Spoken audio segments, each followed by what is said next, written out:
À Thanksgiving, mon neveu a crié « Maman dit que t'es la fauchée qui n'aide jamais personne ». Tout le monde a ri. J'ai souri et j'ai dit « Tant mieux. Comme ça, elle n'aura pas besoin des 2200 € que j'envoie chaque mois pour ses factures. » Ma sœur s'est figée, la fourchette en l'air. Thanksgiving est censé être une fête placée sous le signe de la gratitude, n'est-ce pas? De la chaleur familiale et, je ne sais pas, de la tarte à la citrouille. La mienne a commencé avec un gamin de 7 ans hurlant à travers la table que je suis la fauchée qui n'aide jamais. Nous étions à la moitié du repas. La table était bondée de dinde, de sauce au canneberge et d'opignons mal digérés. Mon frère Marc avait déjà englouti la moitié d'une bouteille de vin bon marché qu'il avait apportée. Et ma sœur Diane faisait son numéro habituel, racontant à quel point les choses étaient difficiles dernièrement, et qu'elle faisait de son mieux. Je suis restée silencieuse, comme je le fais toujours, essayant juste de traverser le repas sans faire de vagues. Et puis, son fils Josh crissa, fort et confiant, comme s'il était fier de le dire, « Maman dit que t'es la fauchée qui n'aide jamais. » Tout le monde à table a éclaté de rire, comme si c'était la chose la plus drôle qu'ils aient jamais entendue. Même Marc, qui ne paie pas de pension alimentaire pour sa propre fille, mais qui trouve toujours de l'argent pour ses soirées poker, a ri aussi. Pas une once d'embarras. Je n'ai rien dit tout de suite, j'ai juste souri. J'ai regardé Diane, puis j'ai dit, tant mieux. Comme ça, elle n'aura pas besoin des 2200 € que j'envoie chaque mois pour ses factures. Le rire s'est arrêté net, comme si quelqu'un avait coupé le courant. Diane s'est figée en pleine bouchée. Sa fourchette est littéralement restée bloquée en l'air. Personne n'a bougé. Marc m'a regardé en clignant des yeux, comme si je m'étais mise à parler allemand.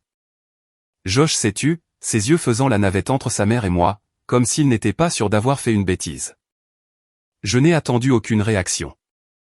J'ai fini de mâcher, j'ai posé ma serviette, et j'ai continué à manger comme si je ne venais pas de faire exploser une bombe à table. Après le dessert, Diane m'a acculé dans la cuisine, tandis que tout le monde faisait semblant de ne pas regarder. Elle a essayé de minimiser la chose. Elle a dit que Josh avait du mal à comprendre. Elle a dit qu'elle n'oserait jamais dire que j'étais fauché. J'ai simplement hoché la tête et je lui ai dit de ne pas s'inquiéter. J'avais déjà annulé le virement de décembre. Elle a commencé à paniquer, demandant ce qu'elle était censée faire pour son hypothèque. Je lui ai dit qu'elle était intelligente, qu'elle trouverait une solution. Puis je suis parti, sans même prendre de reste. Sur le chemin du retour, je n'ai pas mis de musique. Je suis resté assise en silence, à réfléchir, à me souvenir du jour où Diane m'avait appelé en pleurant parce que sa voiture avait été saisie, et que j'avais remboursé le solde. Le jour où Josh avait eu besoin de soins dentaires, et que j'avais couvert la facture de 1400 € sans ciller. Les paiements des frais de scolarité de l'école privée qui arrivaient sur mon compte chaque mois d'août, comme une horloge. Toutes les fois où je m'étais dit que j'aidais la famille, que cela finirait par payer un jour, qu'ils appréciaient mon geste. Mais non.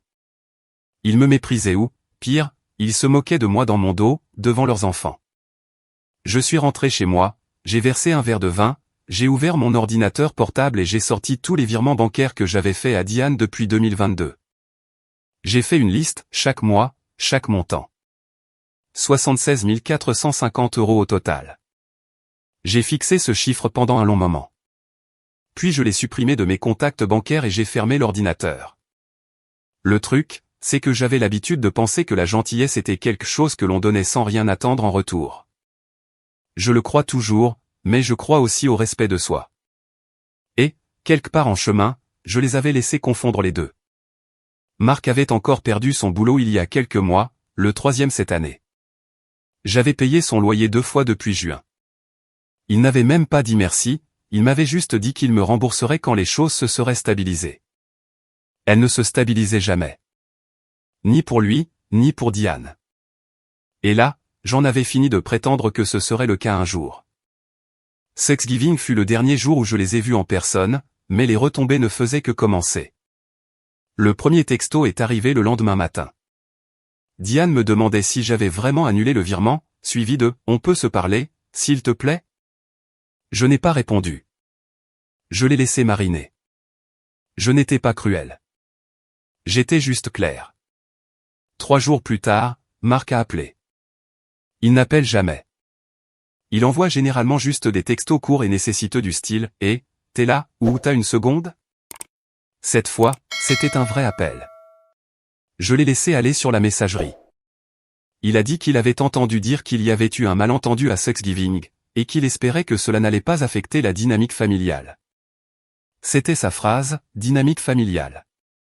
Comme si je perturbais soudainement l'ordre naturel des choses, comme si le fait que je me retire, après des années à financer leur vie, était le problème.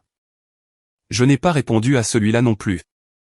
Ce que j'ai fait, par contre, c'est aller dans mes mailles et annuler le paiement automatique des frais de scolarité de Josh.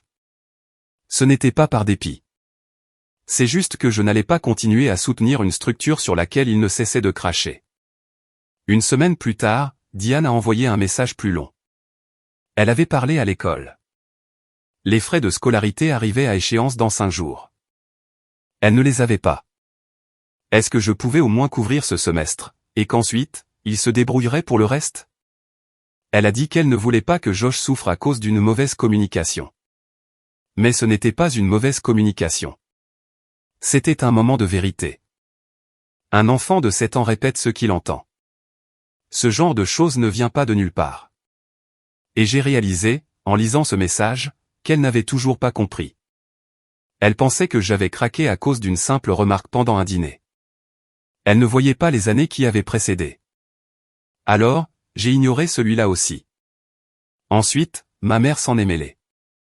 Elle m'a appelé ce dimanche-là, avec désinvolture, comme si nous prenions juste des nouvelles. Elle a demandé comment se passait le travail, quel temps il faisait, puis elle a mentionné que Diane lui avait dit que je traversais une période difficile, et que je l'avais coupé sans prévenir. Je n'ai pas raconté toute l'histoire à ma mère, j'ai juste dit que j'avais décidé de poser de nouvelles limites.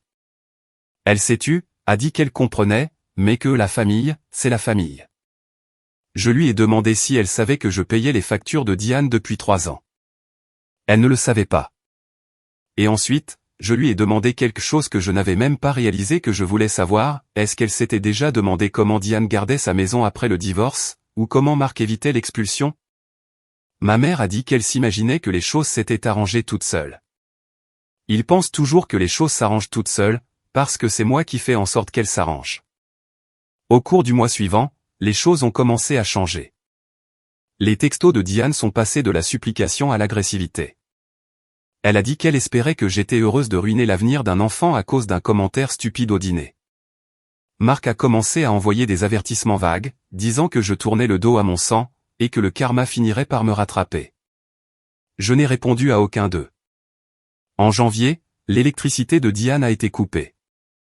Elle a posté à ce sujet sur Facebook, un post vague, passif-agressif, du genre « Certaines personnes adorent vous voir galérer ». Nos cousins ont commenté avec des émojis cœur et des messages du type « Sois forte ma belle ». L'un d'eux m'a même identifié. Je ne suis pas intervenu, mais j'ai tout vu, et j'ai tout noté. Pas par mesquinerie, juste par souci de clarté. En février, Marc avait emménagé chez Diane. Son bail avait expiré, de manière choquante, il n'avait pas pu le renouveler. La même maison que j'avais aidé à payer s'était transformée en dortoir pour 2 adultes et un enfant, qui pensent tous que je suis là fauché. L'ironie ne cessait de m'amuser. Et tandis que les choses allaient de pire en pire pour eux, ma vie, pour une fois, devenait plus calme. J'avais plus d'argent sur mon compte d'épargne que je n'en avais eu depuis des années. J'ai réservé un voyage à Denver, juste parce que je voulais voir les montagnes rocheuses. J'ai commencé à mieux dormir, mais je savais que cela ne resterait pas calme éternellement, parce que des gens comme eux ne se contentent jamais de subir les conséquences. Ils reviennent en rampant, et au printemps, c'est ce qu'ils ont fait.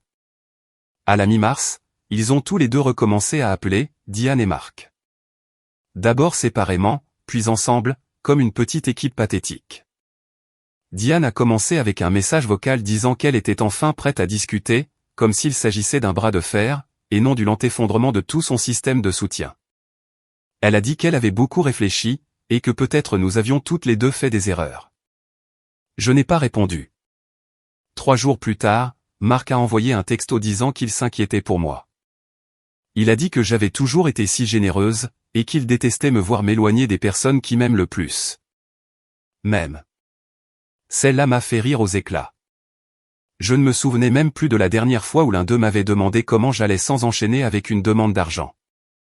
L'appel suivant est arrivé alors que j'étais en réunion. Je l'ai laissé aller sur la messagerie. Diane disait qu'elle devait être honnête avec moi, que les choses étaient devenues vraiment mauvaises. L'hypothèque était en retard. L'électricité continuait de sauter. Josh avait des problèmes à l'école. Marc ne trouvait pas de travail stable. Elle a dit qu'elle ne me blâmait pas, mais qu'ils étaient en train de se noyer. Pas me blâmer, mais quand même me tendre la corde. Je n'ai pas répondu, mais j'ai écouté à nouveau le soir même en cuisinant, puis je l'ai réécouté 2 fois.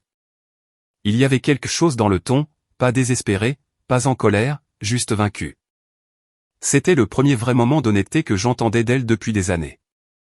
Pourtant, je n'ai pas répondu. J'avais vu ce cycle trop de fois.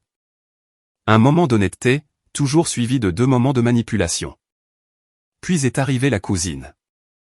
Ma cousine Jen, qui n'appelle jamais, m'a soudainement invité à déjeuner.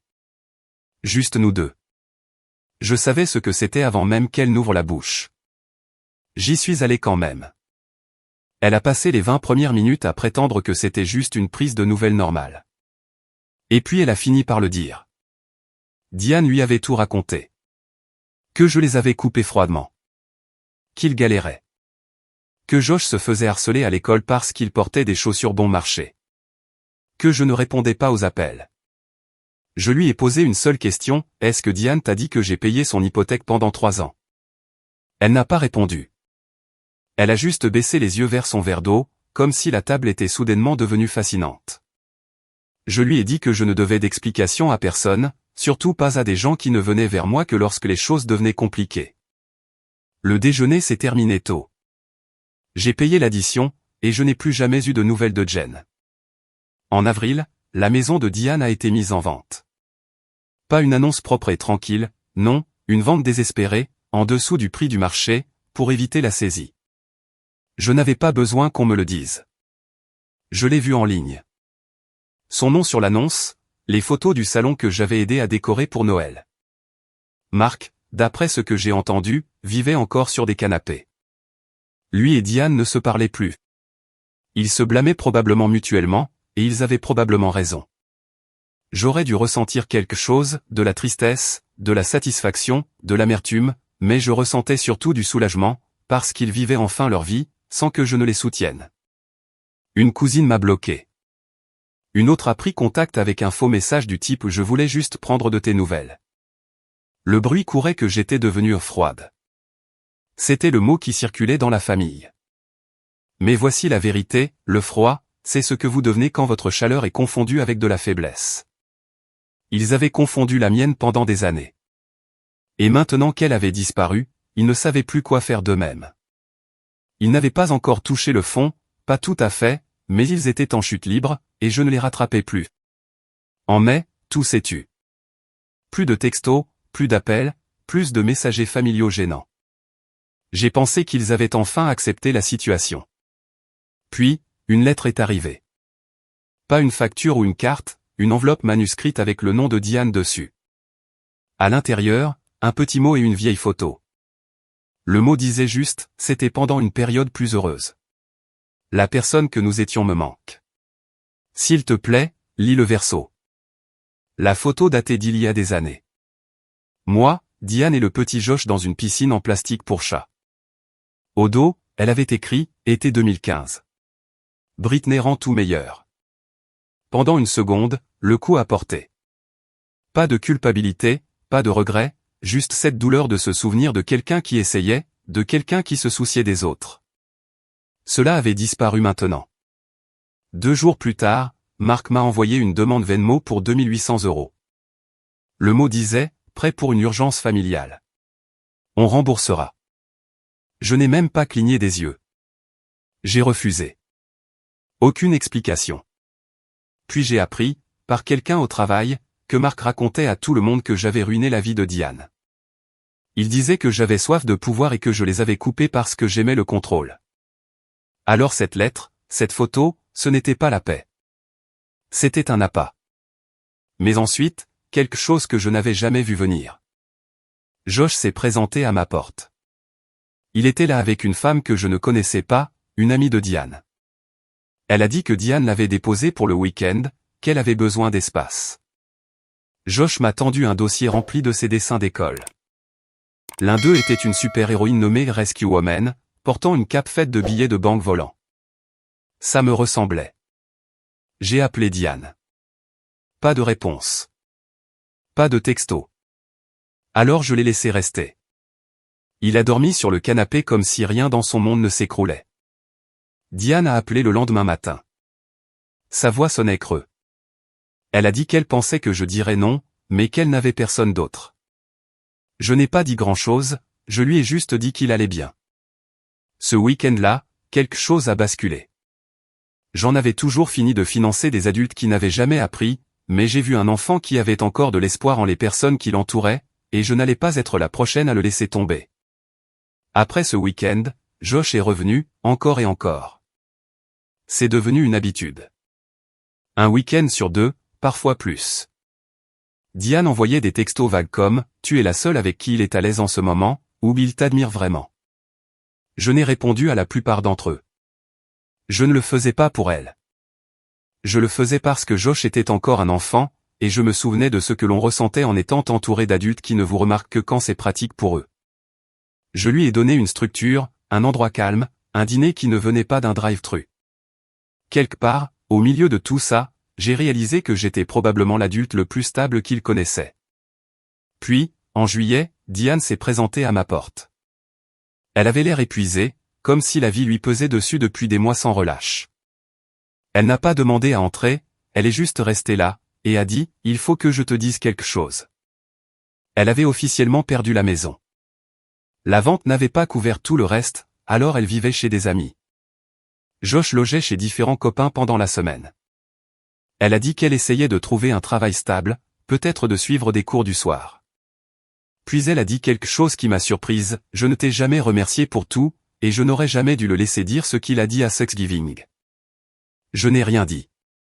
Non pas parce que je ne la croyais pas, mais parce que je voyais enfin les choses clairement. Diane n'était pas mauvaise. Elle était juste petite. Toujours en train de chercher une porte de sortie. Toujours en train de supposer que quelqu'un la sauverait. Et je l'avais fait pendant longtemps. Elle m'a demandé une dernière chose, si Josh pouvait rester avec moi jusqu'à la fin de l'été, juste jusqu'à ce que l'école reprenne. J'ai dit oui. Et c'est là que tout a changé. La semaine suivante, Marc a appelé et a laissé un message vocal auquel je ne m'attendais pas. Il a dit que j'avais raison. Il a dit qu'il savait qu'il avait déçu beaucoup de gens, qu'il avait profité de moi, et qu'il ne me blâmait pas pour m'être éloigné. Puis il a demandé, pour la première fois depuis des années, si nous pouvions parler, sans parler d'argent. Je l'ai rencontré dans un restaurant 2 jours plus tard. Il avait l'air en mauvais état, maigre, fatigué, silencieux. Il s'est excusé, sans excuse bidon, il a juste dit qu'il était désolé, et je l'ai cru. Puis il a demandé si je pourrais jamais lui pardonner. J'ai dit que c'était déjà fait, mais je lui ai aussi dit que je n'aiderais plus, ni financièrement, ni en cédant à la culpabilité. J'avais passé trop de temps à essayer de sauver des gens qui ne voulaient pas être sauvés. Je l'ai pardonné, mais j'en avais fini d'être leur fondation. Il a hoché la tête, et pour une fois, il n'a rien demandé de plus. L'école a commencé fin août. J'ai inscrit Josh dans l'école publique locale. Rien d'extraordinaire, mais solide, de bons professeurs. Aucun frais de scolarité. Il ne s'est pas plaint une seule fois. Je lui ai acheté un nouveau sac à dos, des vêtements, quelques fournitures. J'ai aménagé un petit coin pour ses devoirs dans la chambre d'amis. Il s'est adapté rapidement, comme s'il avait juste besoin d'un peu de stabilité. Diane est passée le soir avant son premier jour. Elle est restée sur le seuil, tenant un sac d'épicerie avec quelques-unes de ses affaires. Elle avait l'air plus mince, usée, mais comme plus lucide, comme si elle avait enfin arrêté d'attendre que quelqu'un règle sa vie, et qu'elle avait réalisé que personne ne viendrait. Elle n'est pas restée longtemps, elle a juste dit merci. Elle a dit qu'elle travaillait à temps partiel dans une boulangerie maintenant, qu'elle économisait, en dormant sur le canapé d'une amie. Elle m'a dit que je n'avais rien à répondre, qu'elle savait qu'elle avait merdé, qu'elle essayait d'être meilleure, et qu'elle savait que l'aide était finie pour de bon. Je lui ai dit qu'elle pouvait toujours prendre des nouvelles de lui à tout moment. Elle a hoché la tête, et c'était tout. Pas de larmes, pas de supplications, juste une sortie qui ne faisait pas de vagues. L'automne est arrivé. Les feuilles ont commencé à tomber. Josh s'est senti plus à l'aise, a commencé à se faire des amis, a ramené des petits projets artistiques, et s'est accroché aux émissions de cuisine. Sa bande dessinée de super-héros continuait de grandir. Rescue Woman était toujours la chef, mais maintenant elle avait un acolyte nommé Tap Boy, qui réparait tout avec du ruban adhésif et des idées étranges. Puis Mark. Je n'avais pas eu beaucoup de nouvelles de lui depuis ce jour au restaurant. Il envoyait des nouvelles occasionnelles. Rien de dramatique. Puis, début octobre, il m'a envoyé une photo de ses bottes à embout d'acier et a dit, toujours debout. Il avait trouvé un travail dans un entrepôt, en 3e équipe. Pas glamour, mais stable. Il n'a pas demandé d'argent, ne s'est pas vanté, il a juste dit qu'il tenait le coup. Pour une fois, il ne s'est pas mis au centre de tout. Puis, il y a 2 semaines, Diane a appelé. Elle a dit qu'elle avait été acceptée pour un logement social, un petit une pièce, mais le sien, simple et sûr. Elle a demandé si elle pouvait prendre Josh pour le week-end, juste pour lui montrer où il vivrait bientôt. J'ai dit oui. Elle est passée ce samedi-là. Josh a fait son sac et a couru vers sa voiture. Elle s'est attardée sur le seuil encore une fois. Elle a dit qu'elle savait que je ne reviendrais probablement jamais à ce que j'étais avant. Toujours en train de donner, toujours en train de réparer. Elle a dit qu'elle ne m'en voulait pas. Elle a dit, je comprends maintenant. Vraiment. Je l'ai cru, mais ça n'a rien changé. Je leur avais déjà pardonné à tous les deux. Cette partie était finie. Mais le pardon n'est pas un bouton de redémarrage. Je n'allais plus porter leur poids. Ils sont partis et la maison semblait différente. Pas vide, juste plus légère. Pour la première fois depuis des années, je n'avais aucun texto urgent à vérifier, personne n'attendait de virement, personne n'appelait pour demander un petit service. Ils se débrouillaient sans moi. Et je n'attendais pas leur prochaine crise. Je vivais enfin ma vie pleinement, tranquillement, selon mes propres termes. C'était ça, la vengeance, pas dans ce que je leur avais retiré, mais dans ce que je m'étais redonné. J'ai commencé à me réveiller plus tôt, à préparer le petit déjeuner pour Josh avant l'école, parfois à faire une promenade après. Le silence de la maison semblait paisible, pas solitaire. Le soir, je regardais parfois cette vieille photo, celle que Diane avait envoyée. Nous 3 dans cette pataugeoire, en train de rire. À l'époque où les choses étaient simples, avant que l'argent et la fierté ne transforment la famille en dette. Je ne l'ai pas jeté. Je l'ai gardé dans un tiroir, non pas parce que ces jours-là me manquaient, mais parce que je voulais me souvenir de la leçon qu'ils avaient laissée derrière eux. J'ai appris qu'aider ne signifie pas sauver, et que pardonner ne signifie pas oublier. Et que parfois, la seule façon d'aimer vraiment votre famille, c'est d'arrêter de les laisser vous briser. Thanksgiving est revenu 1 an plus tard. Cette fois, nous n'étions que moi, Josh, et une table plus petite. Pas de chaos, pas de vin bon marché, pas de commentaires mordants déguisés en blagues, juste la paix. Josh m'a aidé à écraser les pommes de terre, riant quand la moitié finissait sur le comptoir. Il a demandé si tante Diane et oncle Marc venaient. J'ai dit, pas cette année. Peut-être une autre fois. Il a hoché la tête et a dit, ok. Comme si cela n'avait aucune importance. Puis il m'a montré son dernier dessin, Rescue Woman. Encore une fois, debout sur une falaise avec sa cape faite de pièces d'or qui flottait derrière elle. Mais cette fois, elle n'était pas seule. À côté d'elle, un petit garçon lui tenait la main. Il a dit, c'est son nouveau pouvoir. Elle aide les gens à apprendre à s'aider eux-mêmes. Et je jure que c'est le moment où j'ai senti que la boucle était bouclée. Tout le bruit, la culpabilité, les années à être tenues pour acquises, tout s'est dissipé dans quelque chose de plus calme, de plus fort. Pas de fierté, pas de colère, juste la paix. Après le dîner, Josh et moi avons fait la vaisselle ensemble. Il se tenait sur un petit tabouret à côté de moi, les manches retroussées, les mains couvertes de bulles de savon. Il fredonnait une chanson de dessin animé, faux et joyeux. J'ai réalisé que cela faisait des années qu'un tel rire n'avait pas rempli ma cuisine. Une fois tout terminé, il a levé les yeux vers moi et a dit, « Tante Britney, tu penses que maman ira bien ?» La question a frappé plus doucement que je ne m'y attendais. J'ai séché mes mains, je me suis accroupi à côté de lui, et j'ai dit, « Oui, je pense qu'elle ira bien. » Parfois, les gens ont juste besoin de temps pour comprendre les choses. Il a hoché la tête, satisfait de la réponse, et a couru vers le salon.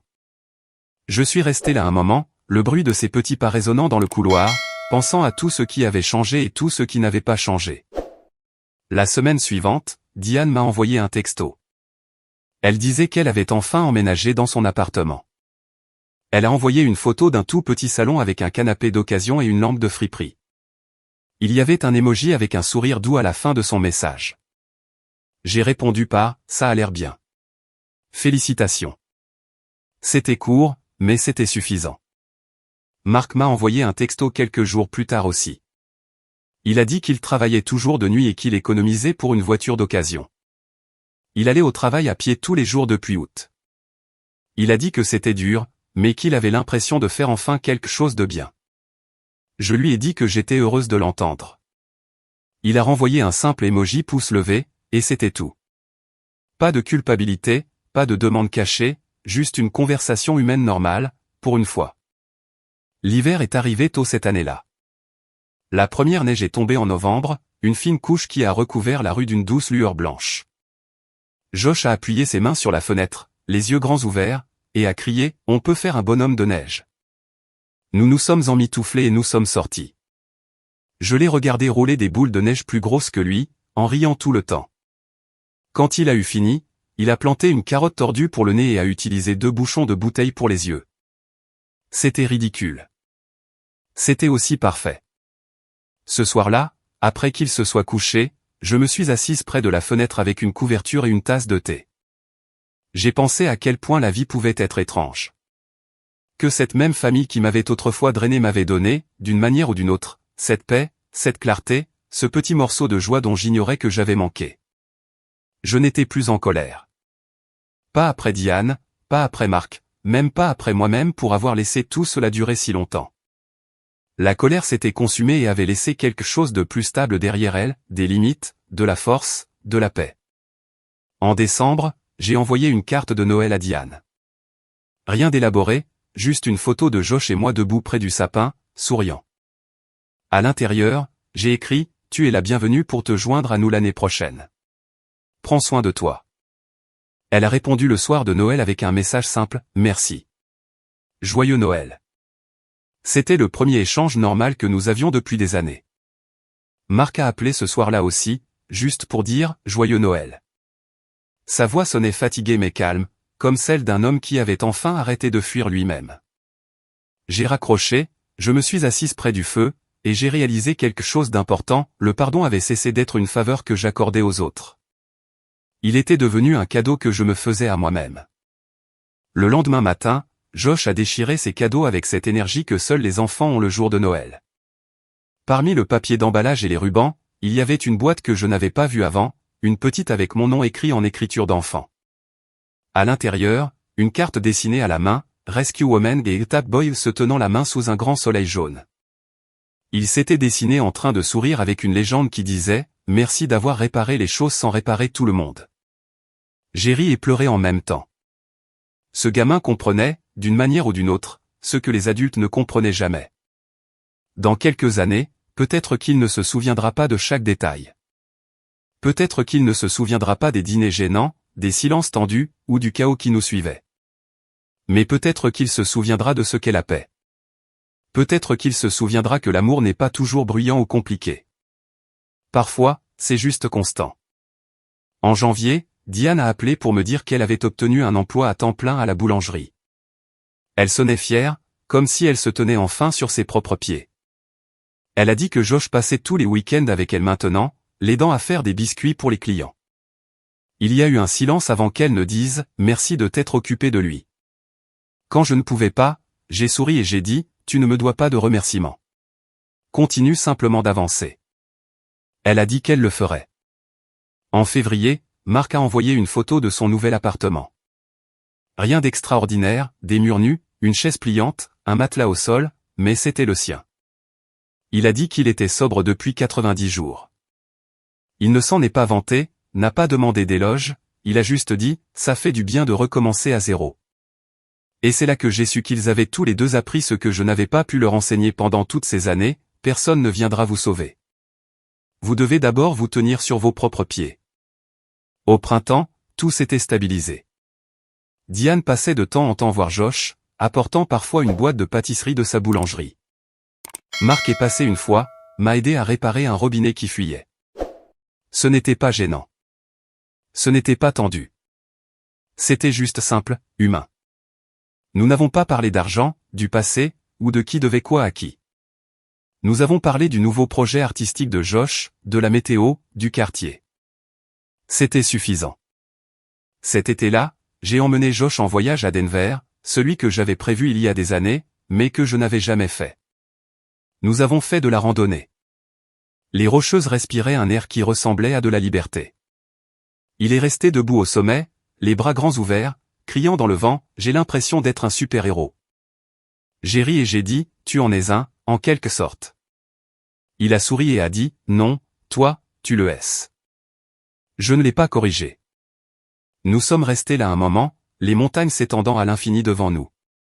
Et pour la première fois de ma vie, je n'avais l'impression de devoir rien à personne. Pas de pardon, pas d'explication, pas d'argent, pas de culpabilité, juste la paix. Quand nous sommes rentrés en avion, j'ai déballé les sacs et j'ai posé la photo du voyage à côté de l'ancienne, celle de la pataugeoire. 2 photos à des années d'intervalle. Dans l'une, le chaos, dans l'autre, le calme. La vie ne vous offre pas toujours des fins heureuses, mais si vous avez de la chance, elle vous en offre des tranquilles. Et cela suffisait.